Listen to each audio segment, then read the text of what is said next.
Sego Siwaguego, I'm Starla with Yago and Scots Media, and I'm here today with Vanessa from Quilts for Survivors. And you may have heard a little bit about Quilts for Survivors.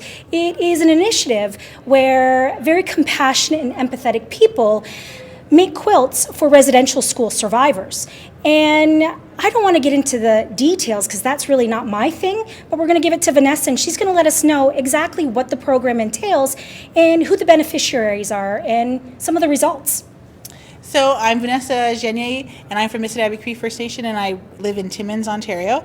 And I started this initiative back in June of 2021, simply just asking quilters to send quilted blocks that we'd sew together and turn into quilts and present them to survivors of residential school. But we also honor 60 scoop survivors, day school survivors, and anyone who's been through the foster care system. Oh, wow. Yeah, so we have hundreds of quilters, such as the Peacemakers Club here, that make quilts and send them to survivors all across Canada. So since our beginning, about 17 months now, we have sent over 2,300 quilts to survivors across the country and into the U.S. as well.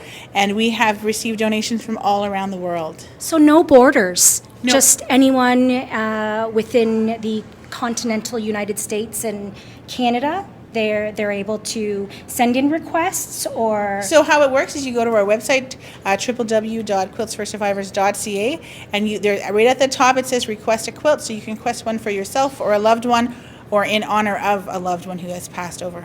So how did this start? Because this is relatively new. It is, yeah. Yeah.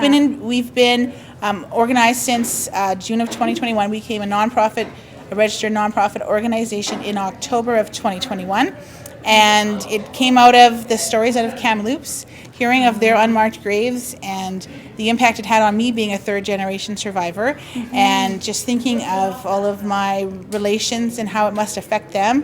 I wanted to give something back, and I felt the Creator saying, "You quilt, do that."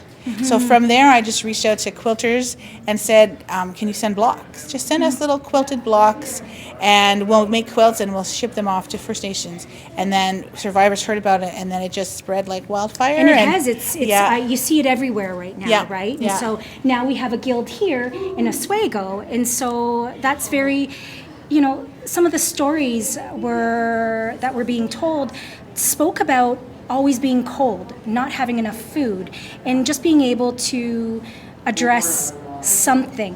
Yes. That. And the gifting of blankets is a long-standing tradition in our cultures. We've done it for years with hides and furs and things like that. So to have something that's made specifically for you as a survivor is wonderful. And many of their clothes were very blah. They've said their blankets were scratchy. They were always cold. It wasn't comfy. There was no comfort from home. So our quilts come out usually very bright, fun. Sometimes they have animals on them, flowers, lots of vibrant.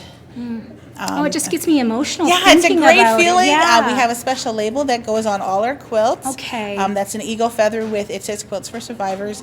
And our hope is that as everyone has to pass over to the spirit world, and as they move on, that the blankets will become heirlooms in the family, and it will keep those talks of residential school alive within our culture, within our people, so that future generations will know what happened, why it happened, through finding this quilt that was their grandmother's or their mother's, and going, why did legacy building as well for sure, on top for of sure. that. It's a real tangible way to bring about truth and reconciliation. Oh, I love that. And there's a lot of Indigenous people working on it, but there's a lot of non-Indigenous people who are learning, and they want to learn about our cultures, about our teachings, and about giving a quilt and giving back. Yes, because they're hurt too. They can't believe, in many cases, that our country did this to our people. Yeah. And they just want to help. And then it was hidden. Yes. Yeah. Yes, because there was a 76-year-old lady who said, "I've lived here all my life and I never knew." I said, "But you weren't supposed to know." Yeah, that was the point. Yeah, exactly. Yeah. I said, "But now it's coming out, and survivors are in a place where they can share without it crushing them." And they're willing to talk. And I've encouraged lots of people, go out, find a survivor, listen to their story, and then carry that with you so you can pass it on to future generations. Because once they're gone, who's going to tell their stories? We have to. We have That's to carry right. that on. Absolutely. And I know that, especially in most Ongwe cultures, the energy we put into what's being made, that matters as well. Yes, and so for sure. people knowing the backstory of why the quilts are being given is just as important as the quilt itself. Yes, for sure. right? And there's lots of positive energy. As a quilter, I've been quilting for over 30 years, and there's lots of love put into the quilts. There's lots of prayers, lots of positive energy, but we do smudge them. Yeah. We smudge all the quilts as they leave our studio in Timmins to make sure that it's only sent out in a good way. Because, you know, Okay. sometimes you get frustrated. Things don't always work out the way you want. Yeah. And you don't want to send that. Yeah. You want to make sure that that's, so we smudge it to cleanse it of any of that and send it off in a good way. Perfect. Thank you so much for talking with us. And I'm hoping now, I'm inspired to travel up to Timmins to take a look firsthand at the shop, see that how would be things great. things actually go. So Yeah, I that would be appreciate great. that. And if you're on Facebook, follow us. We have a great group there. We have almost 9,000 followers. I'm And you one of don't them. have to be a quilter to join us. You can just follow us along, and the best thing you can do for us is to pass us along to somebody else.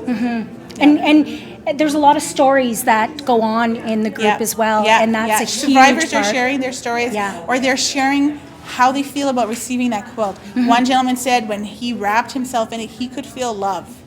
He says, I know it's strangers, people I've never met, but I feel loved. And that's that putting that energy, Exactly. those healing energies For into sure, it, right? for sure. And that some people need that. Yes. Some yes, people need that. Yes. Yeah. Because the only way we can heal all our nations is if we work together. So it's going to take the whole country to heal our nations.